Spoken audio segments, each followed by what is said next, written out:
Hi friends, welcome back to my channel. कैसे हैं आप सभी लोग? तो उम्मीद करते हैं आप लोग बहुत ही बढ़िया होंगे। मैं वीडियो लेके आया हूँ जो कि है कौन है हजरत पैगंबर मोहम्मद।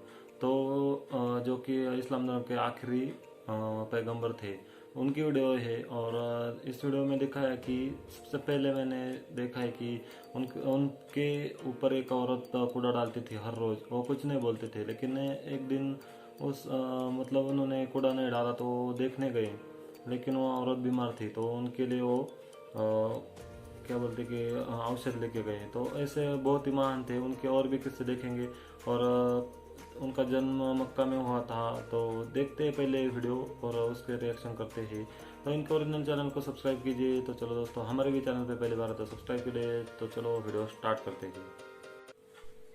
हेलो दोस्तों, आज की वीडियो में मैं आपको बताने वाला हूँ उस हस्ती के बारे में जो सुल्तान होने के बाद भी छोटे से घर में रहा करते थे, जो अपने हिस्से का खाना भी गरीबों को देकर खुद कई दिन तक बिना खाए ही रहते थे। उन्होंने अपनी पूरी जाहिरी जिंदगी में कभी अकेले कुछ नहीं खाया। उनका कहना था कि 2 लोगों के खाने में 4 लोग खा सकते हैं। मैं आज की वीडियो में उस शख्सियत के बारे में बात करने वाला हूँ जिनके ऊपर रोज एक औरत कूड़ा डाल देती थी, और जब एक दिन वो औरत बीमार हो गई और कूड़ा नहीं डाल पाई तो वो उसकी दवा लेकर उसके घर पहुंच गए। मैं आज की वीडियो में उस शख्सियत के बारे में बात करने वाला हूँ जिनके बहुत ही चहीते चचा की कातिल को भी उन्होंने माफ कर दिया। यानी आज की वीडियो में मैं आपसे बात करने वाला हूँ इस्लाम के आखिरी पैगंबर हजरत मोहम्मद सल्लल्लाहु अलैहि वसल्लम के बारे में। तो दोस्तों चलिए इस वीडियो को स्टार्ट करते हैं। अमेरिका के एक फेमस हिस्टोरियन और ऑथर माइकल हार्ट ने कुछ और हिस्टोरियंस और बायोग्राफर्स को बुलाया और कहा कि चलिए हम एक लिस्ट बनाते हैं, इतिहास के सबसे महान 100 लोगों की लिस्ट। इस लिस्ट को बनाने के लिए और एकदम परफेक्ट लिस्ट बनाने के लिए माइकल हार्ट और उसकी टीम ने अलग अलग कैटेगरीज बनाई और ऐसी 32 कैटेगरीज बनाई गयी। इन 32 कैटेगरीज में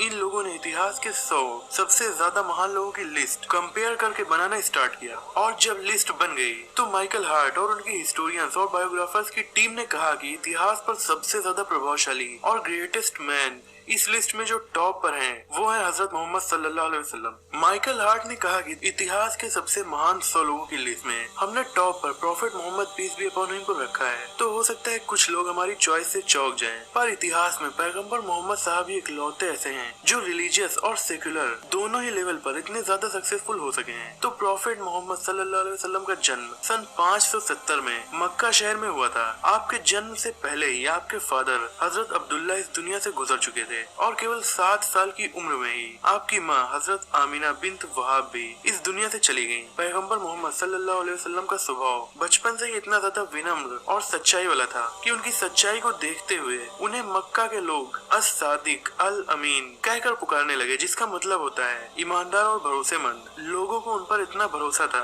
कि किसी को शहर से बाहर जाना होता तो अपना कीमती सामान या ज्वेलरी वो उनके पास छोड़ कर जाता। हजरत मोहम्मद सल्लल्लाहु अलैहि वसल्लम के जन्म से पहले और उनके जन्म के बाद के कुछ सालों तक अरब का माहौल बहुत ही खराब था। बेटियों के जन्म होने पर लोग इसे बेइज्जती समझते और शर्मिंदा हो जाते थे और उन्हें जिंदा ही दफना दिया करते थे। और भी बहुत सी बुराइयां समाज में फैली हुई थी। इसी खराब माहौल से परेशान होकर प्रॉफेट मोहम्मद सल्लल्लाहु अलैहि वसल्लम अक्सर शहर से बाहर एक ऊंचे पहाड़ पर मौजूद गुफा जिसे गारे हीरा कहा जाता है उसमें बैठकर दुनिया के हालातों के बारे में सोचा करते थे। और तभी सन 610 ईस्वी में जब उनकी उम्र 40 साल थी तब उस गुफा में अल्लाह की तरफ से मैसेज लेकर फरिश्ते जिब्रील अलैहिस्सलाम आए। इसे वही कहा जाता है। उसके बाद ही अपने पैगंबर होने की बात मोहम्मद सल्लल्लाहु अलैहि वसल्लम ने दूसरों से शेयर करना स्टार्ट किया और इस्लाम का प्रचार शुरू किया। और अगले केवल 23 सालों में ही अरेबियन पेनिनसुला को संगठित कर दिया और यहाँ की ज्यादातर आबादी मुस्लिम हो चुकी थी। अब मैं आपको पैगंबर साहब की कुछ ऐसी टीचिंग्स बताऊंगा जिससे हमें पता चलता है कि वो असल में कितने महान हैं। प्रॉफेट मोहम्मद सल्लल्लाहु अलैहि वसल्लम ने अपने फॉलोअर्स को बहुत कुछ बताया। उन्हीं में से एक है आइडिया ऑफ एम्पैथी। आपने आइडिया ऑफ सिंपैथी नहीं बल्कि आइडिया ऑफ एम्पैथी की टीचिंग हमें दी है, लेकिन आज हम इस आइडिया से इतनी दूर हैं कि हमें शायद एम्पैथी की मीनिंग भी नहीं पता होगी। सिंपैथी का मतलब तो आप जानते ही होंगे, वो होता है किसी की प्रॉब्लम को, किसी के दर्द को देखकर उस पर दया आना। लेकिन एम्पैथी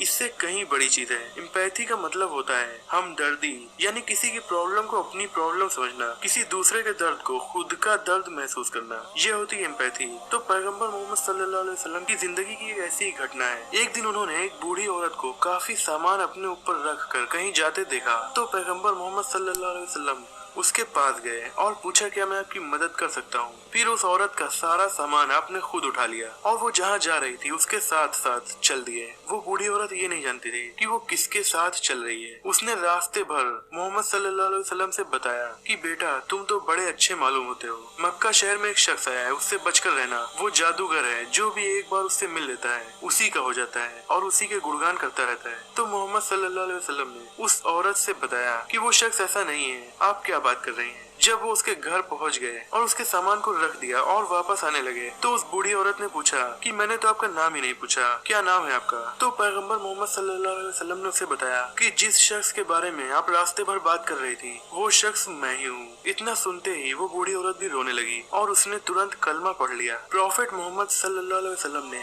ऐसे एम्पैथी की टीचिंग लोगों को दी है कि अगर कोई पेरेंट्स अपने बच्चों को कहीं बाहर देखे जहाँ उन बच्चों के साथ और भी बच्चे खेल रहे हो तो पेरेंट्स को चाहिए कि वो अपने बच्चे को उन दूसरे बच्चों के सामने प्यार ना करें, क्योंकि ऐसा भी हो सकता है कि उन बच्चों में कोई बच्चा अनाथ भी हो तो उसके दिल पर क्या बीतेगी। तो वो बच्चा भी सोच सकता है कि काश मेरे माँ या बाप होते तो वो भी मुझे इस तरीके से प्यार करते। इस बात से हमें पता चलता है कि आप उन अनाथ बच्चों के दर्द को किस तरह अपना समझ रहे थे। इसी तरह मोहम्मद सल्लल्लाहु अलैहि वसल्लम ने बताया कि अगर कोई फल घर पर खाने के लिए लाया जाए तो उसके छिलकों को घर के बाहर खुले में न फेंका जाए, नहीं तो किसी ऐसे गरीब इंसान की नजर उन पर पड़ सकती है और उसका भी उन फलों को खाने का मन करेगा पर वो उन्हें गरीबी की वजह से नहीं खा पाएगा तो उसके दिल में क्या बीतेगी। इसी तरह प्रॉफिट मोहम्मद सल्लल्लाहु अलैहि वसल्लम ने बताया कि रास्ते से कोई कांटा, पत्थर या परेशानी की चीज को हटाना भी नेकी है। औरतों को उस समय इज्जत नहीं मिल रही थी, उन्हीं के माँ के रूप को मोहम्मद सल्लल्लाहु अलैहि वसल्लम ने इतना इज्जत वाला कर दिया और इतना ऊंचा कर दिया कि कहा माँ के पैरों के नीचे जन्नत है। पहले अरब के लोग खुद को बहुत ही उच्च और पूरी दुनिया के लोगों को अजमी कहते थे। अजमी यानी जो बोल नहीं सकता या इलिटरेट। उस वक्त ये एक जाति सूचक यानी रेशियल वर्ड बन गया था और ऐसे लोगों को हजरत मोहम्मद सल्लल्लाहु अलैहि वसल्लम ने कुछ इस तरह से टीच किया। उन्होंने कहा कि ऐ लोगों, तुम्हारा ईश्वर एक है, तुम्हारे पिता आदम एक हैं, किसी विदेशी से कोई अरबी उच्च नहीं है, न ही किसी ब्लैक से कोई व्हाइट या रेड स्किन वाला या रेड स्किन वालों से कोई ब्लैक उच्च है। सच्चाई और ईमानदारी के अलावा यानी उच्च हैं तो सच्चे और ईमानदार लोग। इसी तरह एक बार मोहम्मद सल्लल्लाहु अलैहि वसल्लम से किसी ने पूछा कि कौन सच्चा मुसलमान है तो आपने बताया कि वो जिसके हाथों और जुबान से दूसरे लोग सुरक्षित हैं। तो दोस्तों ये थी हजरत मोहम्मद सल्लल्लाहु अलैहि वसल्लम की जिंदगी की कुछ बातें और उनकी कुछ टीचिंग्स। इनमें से सारी टीचिंग्स को तो आज शायद बहुत ही कम लोग फॉलो कर रहे हैं, इसीलिए इस दुनिया की हालत और भी खराब होती जा रही है। उनकी बताई हुई सारी बातों को तो इन छोटी छोटी वीडियोस में बताना पॉसिबल नहीं है। इतनी महान शख्सियत के बारे में अब भी यूट्यूब पर बहुत ही कम वीडियोस हैं, इसीलिए मैंने सोचा कि आपको हजरत मोहम्मद सल्लल्लाहु अलैहि वसल्लम की जिंदगी की कुछ बातें बताता हूँ। उनकी बताई हुई हर टीचिंग को अगर लोग फॉलो करने लगे तो दुनिया काफी अच्छी बन सकती है। पर तो जो अमेरिका के जो साइंटिस्ट थे माइकल हार्टर ऐसा कुछ था, तो उन्होंने कुछ लोगों को लेके जो 100 लोगों के जो फेमस मतलब जो पुराने लोग थे वो 100 लोगों के बारे में उन्होंने जानना चाहा 32 क्षेत्रों में। तो वो उसमें उन्हें जो इस्लाम धर्म के सबसे आखिरी पैगंबर थे मोहम्मद सल्लल्लाहु अलैहि वसल्लम ऐसा है जो कि हजरत मोहम्मद पैगंबर, तो उनके बारे में भी उन्होंने बताया कि वो कैसे थे। उनका जन्म मक्का में हुआ था और जैसा कि इस वीडियो में बताया कि वो बहुत ही नेक थे और अपना खाना भी दूसरों को दे देते थे। उनके जन्म से पहले ही उनके पिता का देहांत हो गया था और उनकी माता भी जब वो 7 साल के थे तब चली गई, मतलब बहुत ही बचपन में वो अनाथ हो गए। और उनको वहाँ के लोग मक्का के लोग जो उनका जन्म वहाँ ही हुआ था तो वो लोग उनको अल अमीन अल सदीक ऐसे नाम से बोलते थे, पुकारते थे, क्योंकि उसका मतलब है कि बहुत ईमानदार ऐसा। जो वहाँ के लोग थे वो मतलब उन पर इतना विश्वास डालते थे कि किसी को यदि बाहर जाना हो बहुत दूर तो उनके ज्वेलरी या महंगे कुछ सामान हो तो वो उनके पास रखे जाते थे, इतना उन पर भरोसा था। तो वो बहुत ही महान थे। और उन्होंने बताया कि जैसा कि क्या बोलते कि केव में जब अल्लाह के नबी जब फरिश्ते आए थे अल्लाह के, तब उन्होंने उनको मैसेज दिया और तभी अल्लाह ने भी उनको यही संदेश दिया कि लोगों में प्रचार करो या लोगों की सहायता करो ऐसा। और तब से वो पैगंबर हो गए और तब से वो लोगों को भी अनाउंस करते गए कि मैं पैगंबर हूँ। और उन्होंने तब एक संदेश दिया था कि life of empathy. Life of sympathy तो हमें पता है कि दूसरों का मतलब दर्द को समझना, लेकिन वो एम्पैथी बोल रहे हैं। एम्पैथी मतलब दूसरों के दर्द को अपना दर्द मानना और समझना भी। उसके लिए उन्होंने एक उदाहरण दिया, जो एक बूढ़ी औरत बहुत ही क्या बोलते कि बहुत बाहर लेके जा रही थी। तब उन्होंने देखा और उससे ले लिया, तो वो बोली कि तुम बहुत ही शरीफ लग रहे हो, तो जो मक्का में एक आदमी आया है, जो एक जादूगर आया है, उससे ज़रा बच के रहो, क्योंकि वो किसी को भी अपने जाल में कर लेता है। तब उन्होंने कहा कि वो जादूगर या फिर वो आदमी मैं ही हूँ। तब उस औरत को मतलब क्या बोलते कि यकीन ही नहीं हुआ। तो वो बहुत ही महान व्यक्ति थे, अल्लाह के नबी प्रोफेट मोहम्मद। जो पहले ज़माने में अरब लोग थे, वो खुद को बहुत ही उच्च समझते थे और बाकी को अजमी समझते थे, मतलब इलिटरेट या फिर बहुत ही गरीब। तो उन्होंने बताया प्रोफेट मोहम्मद ने उनको कि ऐसा नहीं है, सबका धर्म एक मतलब सबके भगवान एक है, तो ऐसा नहीं करना चाहिए।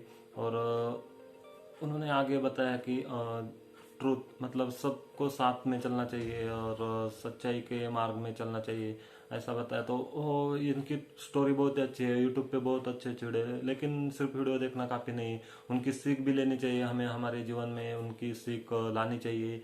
तो ये वीडियो बहुत अच्छी थी, मुझे तो बहुत अच्छी लगी। आपको कैसी लगी बताइए कमेंट करके। चैनल पे पहली बार आए तो सब्सक्राइब कीजिए। तो चलो दोस्तों, आज के लिए बस इतना ही। मैं मिलता हूँ नेक्स्ट वीडियो में, तब तक के लिए बाय बाय।